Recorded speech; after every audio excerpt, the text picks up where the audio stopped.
Hello,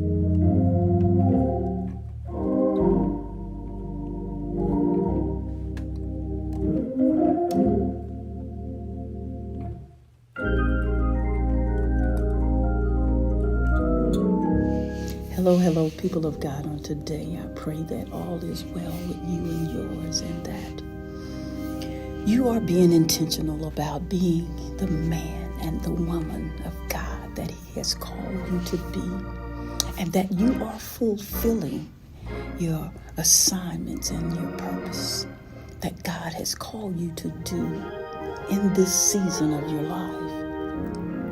And though many of us are going through storms, I do realize that waiting for God to come through for us sometimes become hard.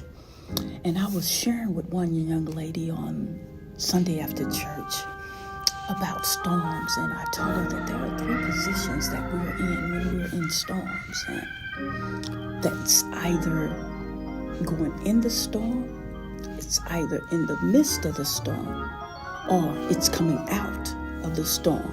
But regardless of where we are in the storm, we have to be reminded to stand on the word of God and trust Him, because He knows best.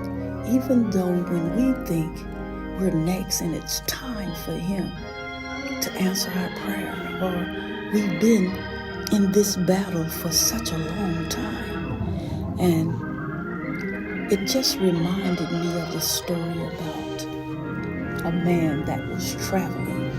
And as he traveled, he entered into the airport. And when he entered into the airport to check in, he noticed that there were two lines, and one line was full of people and the other line was empty. And because of his status with flying, he moved to the line where no one was there. And he noticed also that there was only one attendant. And when the attendant saw him in the line that he was in, she immediately moved to his line to assist him. But the lady that was right there began to get upset. And she began to address the attendant and say, "Hey, why did you leave this line to go over to assist him? Because I was next."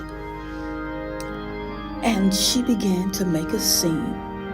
And the attendant was just kind of wavering, like, hold on.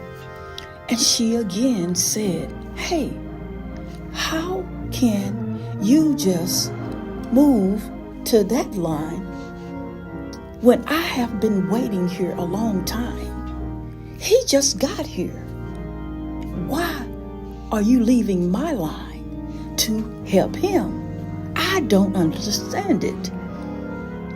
And the lady, or the attendant, she turned to address the young lady's concern, and she said, "Yes, ma'am. I do understand that you were next. I do understand that you've been waiting in the line for a long time. However, he has priority." And the lady didn't understand, and she was getting a little more upset and making a scene and said, "Hey, I don't understand why he gets priority when I'm next. How do I get to be priority and not have to stand in this line or wait in this line as long as I have been waiting?" And the attendant told the lady that he has priority because of the miles he's gone. He has priority because of the places that he's been. He has priority because of the stuff he's been through. And saints, I say that just to encourage your hearts today, because you may have been lots of places and you may have gone through a lot of stuff. You may have been overlooked for that promotion, and you may not have been understood even in an interview for a job. People don't know the cost of the oil in your alabaster box. And because of what you've gone through, because of what you're going through, I encourage you to speak to your situation, speak to the status that it may change, and God can upgrade you from next to priority, because that's the kind of God that we serve. Saints, thank you for listening. Be blessed and have a great and wonderful day.